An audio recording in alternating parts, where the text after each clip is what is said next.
दोस्तों नमस्कार, मैं जगन्नाथ गौतम सियासत हिंदुस्तान यूट्यूब मंच पर आपका स्वागत। दोस्तों, आज मैं नहीं बल्कि मेरा एक एक शब्द बोलेगा और जब आप उस एक एक शब्द को ध्यान से सुनेंगे तभी आज आपको समझ पाएंगे। तो आपसे निवेदन है कि मेरे एक एक शब्द को ध्यान से सुनिए, तभी आपको समझ पाएंगे।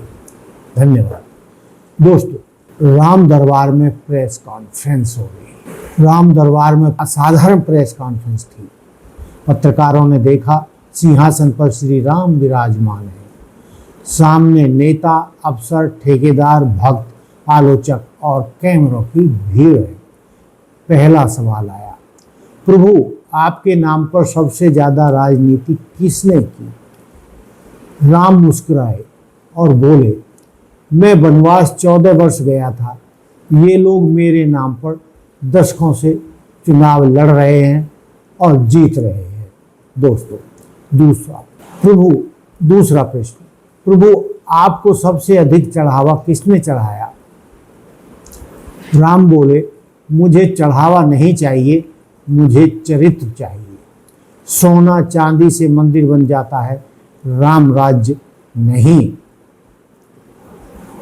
तीसरा प्रश्न, प्रभु आपके नाम पर जनता क्यों बढ़ जाती है? श्री राम ने उत्तर दिया, जब मेरा नाम दिलों को जोड़ने के बजाय नारों में कैद हो जाए तब समझ लेना कि राम पीछे छूट गए और अहंकार आगे निकल गया। तभी हनुमान जी उठे और बोले, प्रभु क्या मैं फिर से लंका जलाऊं? राम ने मुस्कुरा कर कहा, नहीं हनुमान, इस बार लंका बाहर नहीं मन के भीतर है। पहले लालच, झूठ और पाखंड को जलाना होगा।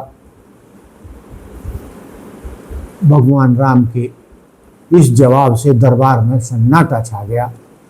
कैमरे चालू थे मगर किसी ने यह हिस्सा प्रसारित ही नहीं किया, क्योंकि सच की टीआरपी हमेशा नारे से कम होती है। दोस्तों ध्यान से सुने, मैं रिपीट कर रहा हूं, कैमरे सब चालू थे मगर किसी ने यह हिस्सा लाइव प्रसारित नहीं किया, बल्कि किसी तरीके से भी प्रसारित नहीं किया, क्योंकि सब सच की टिप्पणी हमेशा नारे से कम होती है।